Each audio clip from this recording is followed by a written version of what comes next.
नमस्कार भाई। आप सभी का हार्दिक स्वागत है आपके अपने YouTube चैनल एजुकेशनल ग्रुप के ऊपर भाई। आशा करते हैं सभी साथी स्वस्थ होंगे, मस्त होंगे और अपनी पढ़ाई जोरों शोरों से कर रहे होंगे भाई। तो आज की वीडियो के अंदर हम साइंस का एक महत्वपूर्ण टॉपिक पाचन तंत्र के बारे में देखेंगे भाई। यहाँ से आपके एग्जाम के अंदर 1 से 2 क्वेश्चन जरूर देखने को मिलेंगे भाई। तो वीडियो में अंत तक बने रहें। अगर आप चैनल पर पहली बार आए हैं तो वीडियो को लाइक और चैनल को सब्सक्राइब जरूर कीजिए ताकि आने वाली वीडियो का नोटिफिकेशन आप तक पहुँच सके भाई। चलिए, आज का हमारा पहला प्रश्न देखते हैं क्या है। दांतों के उचित निर्माण के लिए आवश्यक है। दांतों के उचित निर्माण के लिए क्या आवश्यक है? तो राइट आंसर हो जाएगा यहाँ पर हमारा लोहा भाई। दांतों के उचित निर्माण के लिए आयरन यानी लोहा आवश्यक है भाई। अगला प्रश्न हमारा, भोजन पकाने के पात्र के रूप में उपयोग में लेने के लिए किस धातु के लिए निम्न में से कौन सा मापदंड उपयुक्त है भाई? तो भोजन के पात्र के रूप में हम उपयोग के लिए जो धातु का उपयोग करते हैं उस धातु के लिए कौन सा मापदंड अधिक उपयुक्त है? तो यहाँ पर हमारा राइट आंसर होगा अधिक ऊष्मा का चालक भाई। तो वह धातु क्या होनी चाहिए? ऊष्मा की अधिक चालक होनी चाहिए, तभी हमारा खाना जल्दी पकेगा भाई। अगर वह धातु अधिक ऊष्मा की चालक होगी तो वह धातु क्या करेगी? वो ऊष्मा का ट्रांसफर करेगी, हीट को ट्रांसफर करेगी हमारे खाने के अंदर और खाना जल्दी पक जाएगा भाई। अगला प्रश्न हमारा, एंजाइम सहायक होते हैं भाई। तो एंजाइम किस चीज में सहायक होते हैं? तो यहाँ पर हमारा राइट आंसर होगा भोजन के पाचन में भाई। एंजाइम किस चीज में सहायक होते हैं? भोजन के पाचन में सहायक होते हैं। भोजन को पचाने में हमारे शरीर की मदद करते हैं भाई। अगला प्रश्न हमारा, सलाइवा में विद्यमान एंजाइम का नाम बताइए जो स्टार्च को तोड़ता है भाई। तो सलाइवा के अंदर कौन सा एंजाइम है जो स्टार्च को तोड़ता है? तो राइट आंसर हो जाएगा अमाइलेज भाई। कौन सा एंजाइम है वो? अमाइलेज एंजाइम है जो स्टार्च को किस में तोड़ता है? स्टार्च को ग्लूकोज के अंदर तोड़ता है भाई। स्टार्च को ग्लूकोज में बदलता है। कौन सा एंजाइम है वो? अमाइलेज एंजाइम है। अमाइलेज एंजाइम को ही हम क्या बोल सकते हैं? टाइलिन एंजाइम बोल सकते हैं। अमाइलेज एंजाइम को क्या बोल सकते हैं? टाइलिन एंजाइम बोल सकते हैं भाई। अगला प्रश्न हमारा, मानव शरीर में प्रोटीन अपघटन के फलस्वरूप निम्नलिखित में से कौन सा अम्ल बनता है भाई? तो प्रोटीन के अपघटन के बाद मानव शरीर में कौन सा अम्ल बनता है? तो राइट आंसर होगा अमीनो अम्ल भाई। कौन सा अम्ल बनता है? अमीनो अम्ल बनता है भाई। प्रोटीन के अपघटन के बाद अमीनो अम्ल बनता है। अगला प्रश्न हमारा, अस्थियों तथा दांतों का मुख्य घटक क्या है? अस्थियों और दांतों का मुख्य घटक क्या है? तो राइट आंसर होगा कैल्शियम फॉस्फेट भाई। दांत हमारे किस चीज के बने होते हैं? कैल्शियम फॉस्फेट के। और हमारी हड्डियां भी किस चीज की बनी होती है? कैल्शियम फॉस्फेट की। ये मुख्य घटक होता है भाई। अगला प्रश्न हमारा, मानव में भोजन का पाचन कहाँ से शुरू होता है भाई? तो मानव शरीर के अंदर भोजन का पाचन कहाँ से शुरू होता है? तो राइट आंसर होगा मुंह से भाई। कहाँ से शुरू होता है? मुंह से होता है, क्योंकि मुंह के अंदर कौन सा एंजाइम, मुंह में जो लार उपस्थित होती है, लार में कौन सा एंजाइम होता है? टाइलिन एंजाइम होता है भाई। कौन सा एंजाइम होता है? टाइलिन एंजाइम होता है जो स्टार्च को किस में कन्वर्ट करता है, किस में बदलता है? ग्लूकोज के अंदर बदलता है भाई। शर्करा या ग्लूकोज के अंदर बदलता है भाई। तो हमारे मुंह के अंदर किसका पाचन शुरू होता है? मुंह के अंदर सबसे पहले हमारे शरीर में कार्बोहाइड्रेट का पाचन शुरू होता है भाई। सबसे पहले हमारे शरीर में किसका पाचन शुरू होता है? कार्बोहाइड्रेट का। अगला प्रश्न हमारा, एंजाइम जो यीस्ट में उपस्थित होता है भाई, सुक्रोज को ग्लूकोज और फ्रक्टोज में बदलता है, वह कौन सा एंजाइम है भाई? यीस्ट के अंदर कौन सा एंजाइम है जो सुक्रोज को ग्लूकोज और फ्रक्टोज में बदलता है भाई? तो राइट आंसर हो जाएगा इन्वर्टेज भाई। कौन सा एंजाइम है वो? इन्वर्टेज एंजाइम है जो क्या करेगा? ईस्ट के अंदर सुक्रोज को ग्लूकोज और फ्रक्टोज में बदलेगा भाई। और एक और दूसरा एंजाइम होता है, कौन सा होता है वो? जाइमस भाई। कौन सा होता है? जो जाइमस, जो क्या करेगा? इन्वर्टेज के ग्लूकोज और फ्रक्टोज में बदलने के बाद वो क्या करेगा? इन दोनों को इथेनॉल और कार्बन डाइऑक्साइड में बदल देगा भाई। किसके अंदर बदल देगा? इथेनॉल और कार्बन डाइऑक्साइड में बदल देगा। किसको? ग्लूकोज और फ्रक्टोज को इथेनॉल और कार्बन डाइऑक्साइड में बदल देगा भाई। अगला प्रश्न हमारा, पाश्चुरीकरण है एक क्या है भाई पार्श्वरीकरण? एक निम्न और उच्च ताप उपचार है भाई, निम्न और उच्च ताप उपचार है। इसकी सहायता से हम क्या करेंगे, जो हमारा खाने के अंदर क्या उपस्थित है, बैक्टीरिया भाई, क्या है, बैक्टीरिया है, उन बैक्टीरिया को मारने का काम करता है भाई।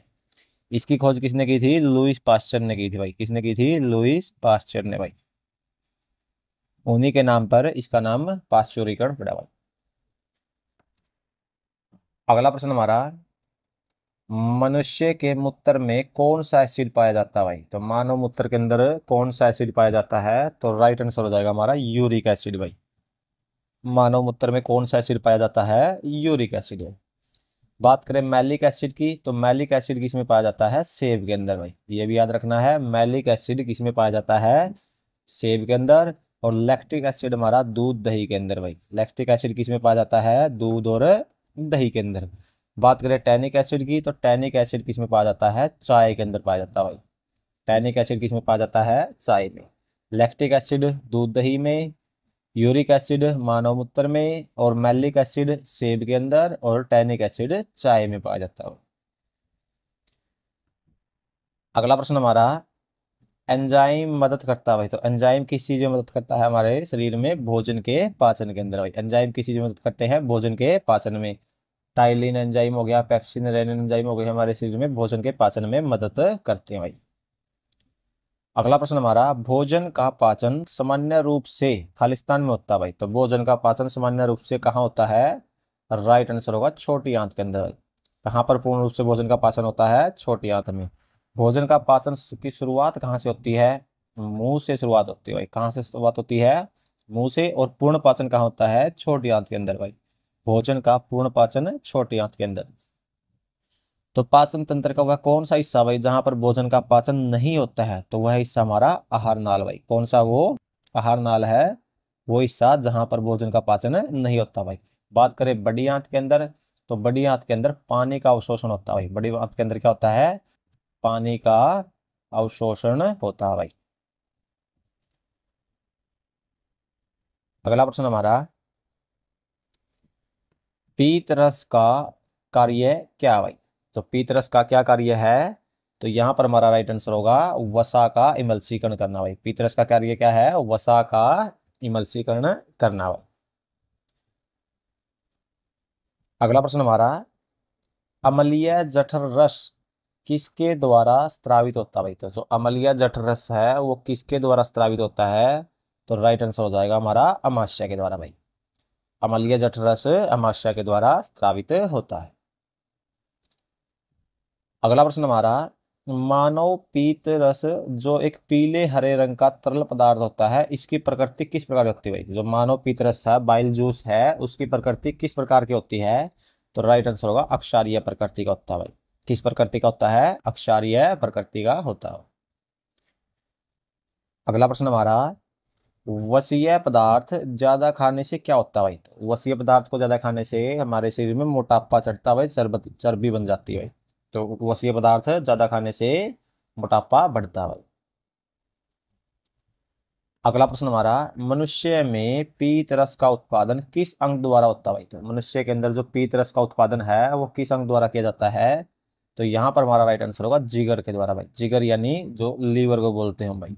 यकृत भी बोल सकते हैं, लीवर भी बोल सकते हैं भाई। तो पीत रस यानी बाइल जूस का उत्पादन किसके द्वारा किया जाता है? लीवर यानी यकृत के द्वारा किया जाता है।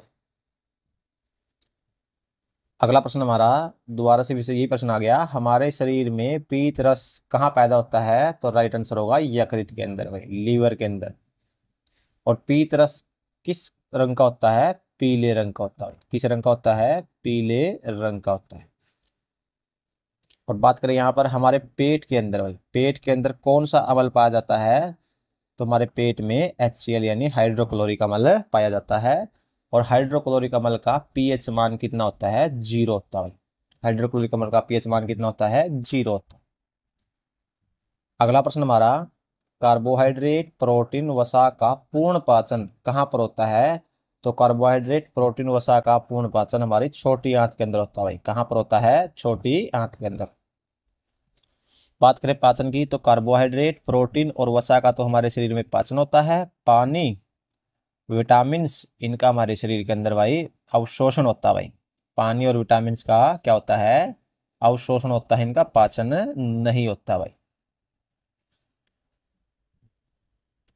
अगला प्रश्न हमारा, सबसे बड़ी ग्रंथि जो मानव शरीर में पाई जाती है, तो मानव शरीर की सबसे बड़ी ग्रंथि कौन सी है, तो लीवर हो जाएगा हमारा राइट आंसर भाई। मानव शरीर की सबसे बड़ी ग्रंथि कौन सी है, लीवर है भाई। अगला प्रश्न हमारा, पाचक एंजाइम निम्नलिखित पाचक एंजाइम निम्नलिखित में से कौन सा नहीं है भाई। तो पाचक एंजाइम कौन सा नहीं है इनमें से, तो यहां पर हमारा राइट आंसर होगा इंसुलिन भाई। इंसुलिन क्या नहीं है, पाचक एंजाइम नहीं है भाई। इंसुलिन क्या है, एक हार्मोन है भाई। इंसुलिन क्या है, एक हार्मोन है। जब हमारे शरीर में डायबिटीज बढ़ जाता है तो उसको कंट्रोल करने के लिए कौन काम आता है, इंसुलिन हार्मोन काम आता है भाई। तो हमारे शरीर में डायबिटीज यानी शुगर का कंट्रोल कौन करता है, इंसुलिन हार्मोन करता है। दोस्तों आज की वीडियो के अंदर इतना ही, मिलते हैं आपसे नेक्स्ट वीडियो में। आशा करते हैं आपको वीडियो पसंद आई होगी।